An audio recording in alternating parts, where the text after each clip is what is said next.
Shalom and welcome to the fourth lesson in our study, Kings and Prophets. God searches for a heart fully His. Be sure to like, share, and subscribe to my YouTube channel for instant notifications whenever new videos are posted.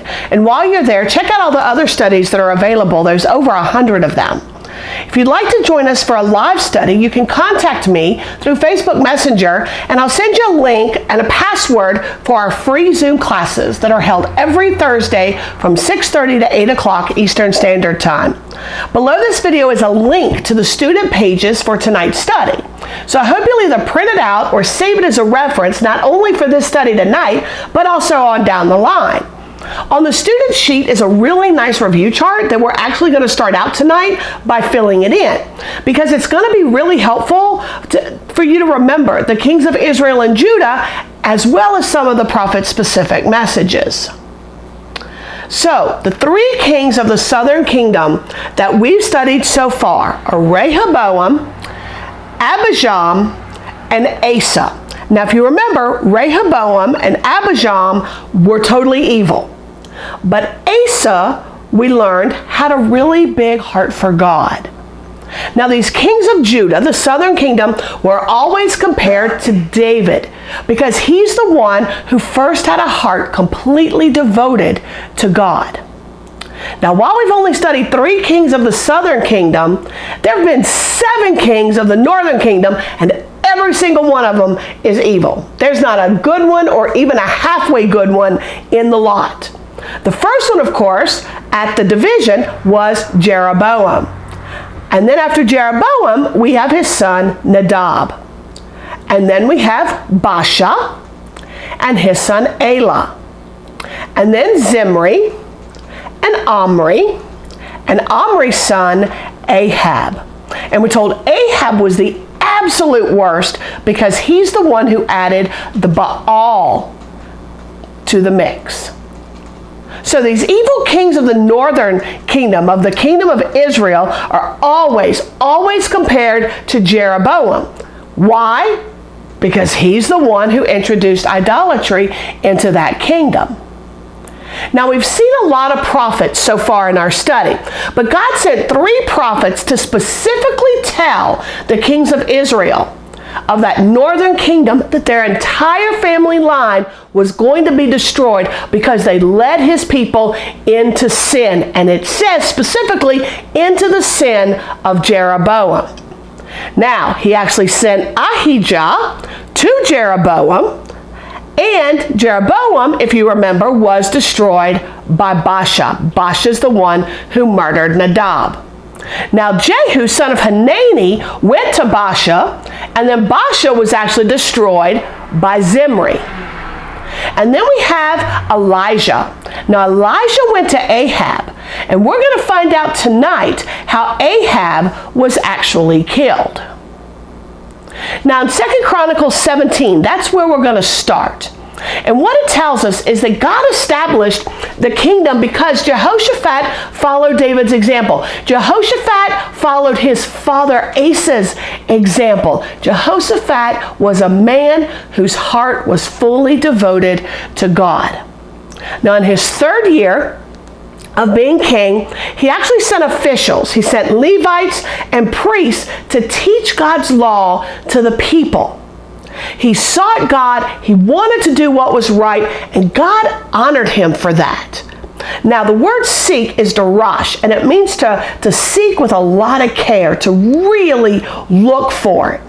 And we're going to actually see that word a lot in our study tonight. Different people seeking God and seeking other things. Now, the reason that he wanted that Jehoshaphat wanted to send these officials and these Levites and the priests to teach the people the law is because they hadn't been learning the law. Now, Asa, his father, did destroy the Asherah. And as a matter of fact, he even kicked out his own mother or grandmother, depending upon how you see it, because she continued to worship Asherah. But what he didn't do was go back and teach the people the laws of God. He didn't teach them his commandments and his statutes and his precepts. if you think about it, think about what had God always promised every king of the southern kingdom. He even promised Jeroboam in the northern kingdom. He promised them peace and prosperity if they would only follow him. Now, Jehoshaphat's dad, Asa, had taken some of that land in Ephraim. Now, if you remember, if you looked at your map and you remember, Ephraim is right, it's that border tribe right on the border of the northern, the southern kingdom. As a matter of fact, Jeroboam was from Ephraim. It was the most powerful tribe in the northern kingdom. But actually, Asa was able to take some of that land that was right on the border. Now, not all of Ephraim, just sort of the border countries. And so Jehoshaphat actually fortified those cities, and he built up some storage cities. And then he collected an army, and his army was huge. It consisted of 1,160,000 valiant warriors. It was so big, in fact, everybody was afraid to go to war with Judah. Nobody even thought about it. The Arabians, no way. The Philistines, wasn't going to happen. It also tells us that they were so afraid that Judah would come up against them in war that they paid tribute to Jehoshaphat. Tribute, that means they gave him a whole lot of gifts to appease him so he wouldn't go to war. Now, in 2 Chronicles 18, we get a parallel in 1 Kings chapter 22, verses 1 through 40. But there's a whole lot more information about this situation that we're about to talk about in 1 Kings 22. So you may actually want to turn there. But you can also stay in 2 Chronicles and read chapter 18. Now, in this, Jehoshaphat, we see, made an alliance with Ahab, which that ought to set off bells left and right. You don't make an alliance with an enemy of God. And that alliance that he made is a chatan, which literally means to become a son-in-law. So we know Jehoshaphat actually married Ahab's daughter. Now, after this alliance, the Bible says sometime later, so we don't know how long it was, Jehoshaphat actually went to go visit Ahab in Samaria. Now, Ramoth Gilead was part of the land that God gave to Israel. Ramoth is like the highlands of Gilead. And we've all heard of Gilead. So somewhere there were these highlands in Gilead that had been given to Israel, but somehow along the way they lost it to Aram or to Syria. Now in 1 Kings 20, if you remember, Ahab went up against Ben-Hadad, the Aramean king, and God gave him victory over Ben-Hadad twice. But instead of capturing Ben-Hadad, instead of putting him to death, Ahab actually made a covenant with Ben-Hadad. And Ben-Hadad's part of that covenant was that Ahab would have control of Ramoth Gilead. But 3 years later, Ahab's looking around and says, you know what? Why aren't we there? Why don't we have control of Ramoth Gilead? Because you know what? It actually belongs to us. Ben-Hadad didn't follow through with his end of the deal, so why should we follow through with our end of the deal and keep the peace with him? So since Jehoshaphat was there, Ahab actually tried to induce him. He tried to entice Jehoshaphat to help him in the war. Now, Jehoshaphat's response is actually very covenant or kinsman language. He says, as your people are my people, as your land is my land. He would help him. But there was a big problem. There were 400 prophets that were prophesying to tell Ahab, you need to go. You're going to win. God's going to give you victory. But Jehoshaphat knew not one of those prophets actually spoke for God. Now you may be thinking, where in the world these 400 prophets come from? Didn't Elijah kill all of the prophets? No. He killed, or had killed, the 450 prophets of Baal. But the 400 prophets of Asherah were never killed. So these 400 prophets that were prophesying to Ahab to go ahead and go to war, those could have been those prophets of Asherah. So Jehoshaphat says, you know what? Don't you have a prophet here that can actually speak for God, a true prophet of God? And look at Ahab. Ahab's kind of funny.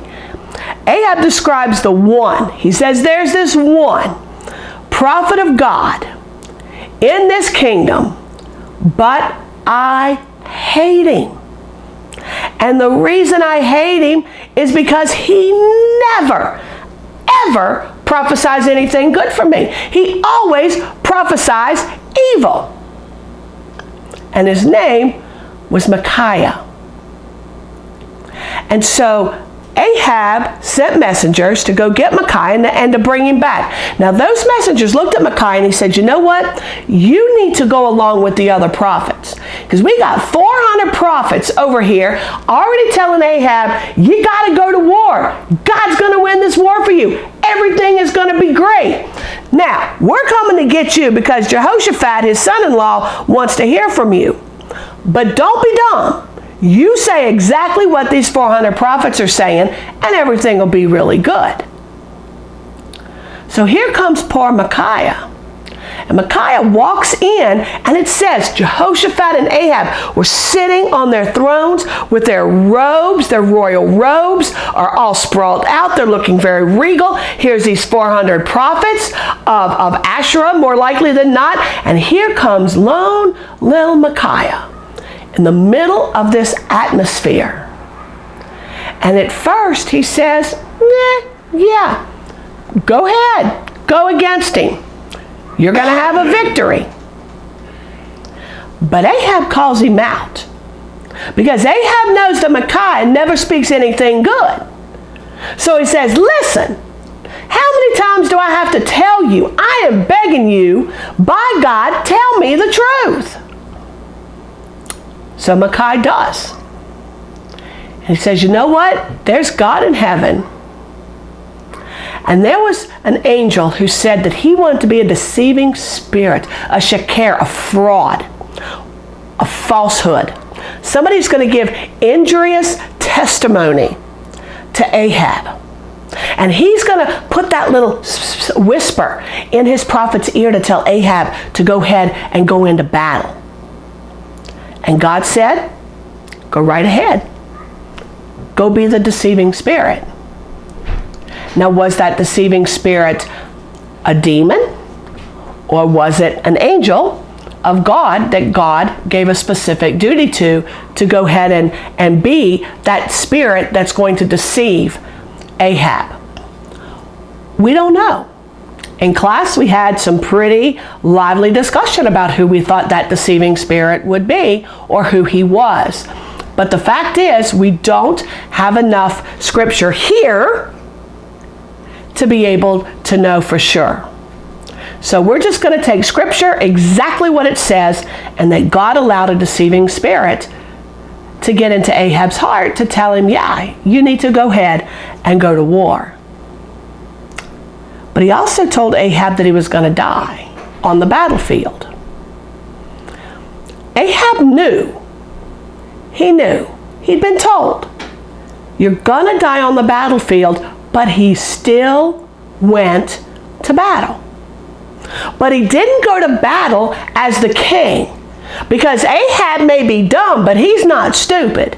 So what he did was he set up his son-in-law Jehoshaphat looking all like the king. You know, Jehoshaphat went out on the horse. He went out with all the royal robes. He went out with all the splendor. While Ahab disguised himself like a lowly little warrior because he thought he could outsmart the prophecy and outsmart God by simply disguising himself like God would never know what he was doing.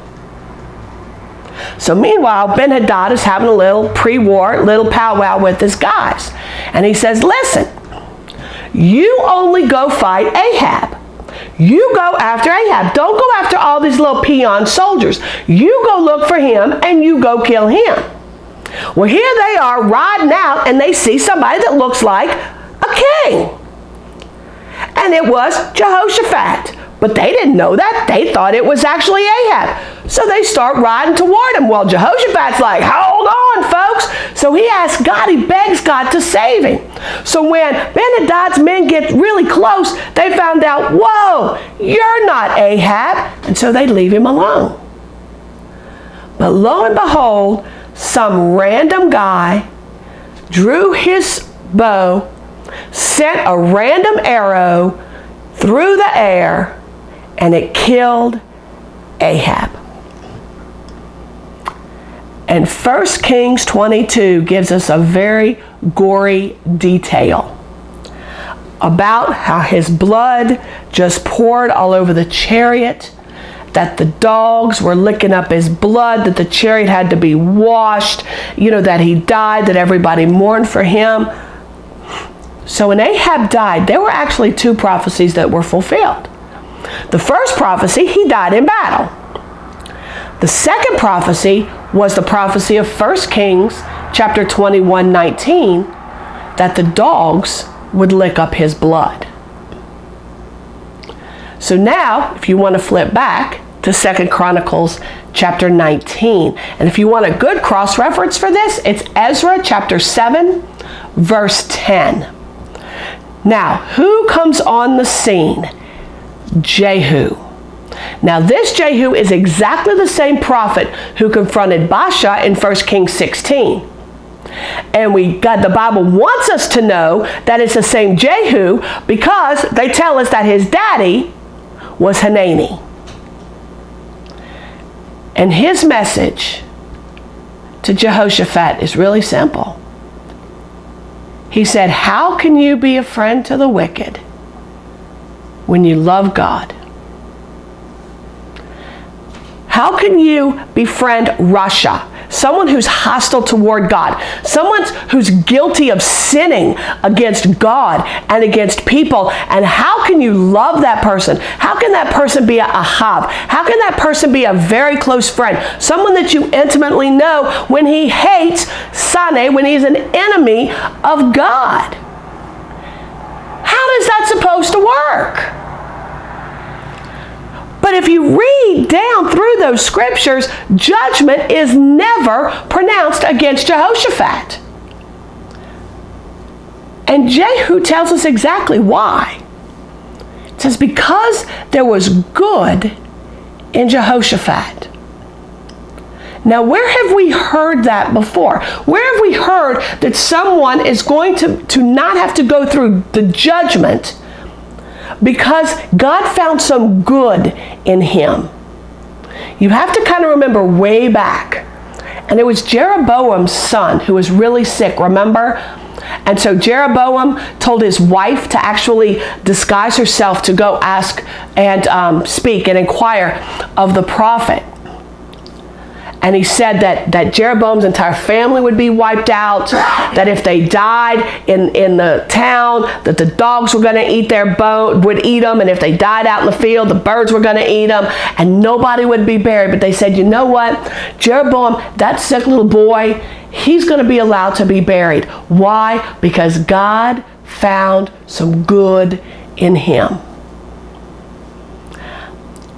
Jehoshaphat made a really bad choice. But even in that bad choice, he still sought God. And that's the good that God found in Jehoshaphat that he had not found in any of those 7 kings of the northern kingdom. And so once he course corrected, he came up with another plan. And he sent out some judges. He sent out Shaphatim, more than one judge. Shaphat, Jehoshaphat, God is my judge. So Jehoshaphat sent out the Shaphat. He sent out judges to act as lawgivers, to govern, to vindicate people. And the whole reason he did it was to bring them back to God, so that they would shuv, so that they would turn them back to God, so that God would be brought back to their minds. And if you look at verses 6 to 7, he gave them instructions. He said, you better consider your ways and you better be careful.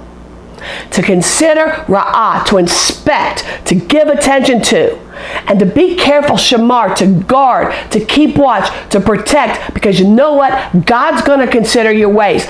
God's going to look at your motives. You may be making some really bad choices like Jehoshaphat, but God's going to look at your motives and he still can find good in you.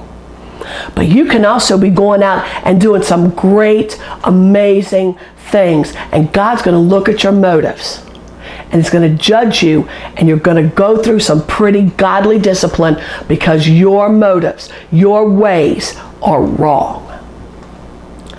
So we have to consider our ways. You better pay attention to your motives. You better do a lot of inward introspect. And then you got to be really careful. If you want a cross-reference for that, it's Haggai chapters 1 and 2. So then in verse 8, he didn't just appoint Shaphatim. He didn't just appoint those judges. He also appointed Levites and priests. And he said they needed to be faithful and they needed to wholeheartedly go after God. Faithful, emunah, steadfast, be totally fidelity to God. And wholeheartedly go after it with resolution and with determination. Your fidelity should not be wavering. Your loyalty should not be kind of mushy. Your loyalty has to be steadfast with determination. And then at the end of verse 11, he tells the people themselves they have to act resolutely. Chazak, they have to act courageously. Because I'm telling you, living for God is not for the faint of heart. Living for God is hard. It's hard. So then back in 1 Kings 22, the last bit, 41 to 53, is really just a summary of Jehoshaphat's reign. It tells us he became king during Ahab's 4th year, and he actually reigned for 25 years doing right in the sight of the Lord. It also tells us Jehoshaphat made peace with Ahab, and the marriage to his daughter in 2 Chronicles 18 was probably part of that peace arrangement. But then Jehoshaphat realized through the prophet Jehu that he shouldn't have made an alliance. So that when Ahab's son asked Jehoshaphat to let his servants go with him on his ships to go get gold from Ophir, Jehoshaphat wouldn't let him. Jehoshaphat said, no way. And then in verse 53, we find out about the heart of Israel's new king, of the northern kingdom, Ahaziah. It says he served and he worshiped Baal. He bowed down to him and he subjected himself. He put himself under subjection. He humbled himself to an idol. And he provoked God to anger. Now, I don't know about you, but this lesson really, really spoke to me. In its simplicity is such amazing truths for us to consider in our lives. So which of these scriptures has God used to speak to you? Maybe it's a message he's been speaking for like a really long time, but then tonight, right now, he used these verses from his word as a confirmation to confirm something that in your heart you already know. So if you'd like to share, I'd really like to hear about it. I mean, you really never know who your testimony is actually going to touch. So feel free to tell us about it, either in the comment section below the video or below the link on my Facebook page. I really would love to hear from all of you. If you're studying with us and you actually don't have a book, you can prepare for next week's lesson, which is the last lesson of our study of Elijah, by reading 2 Kings chapters 1 and 2 and 2 Chronicles chapter 20. So until next time, Shavua Tov, have an amazing week. Shalom, shalom.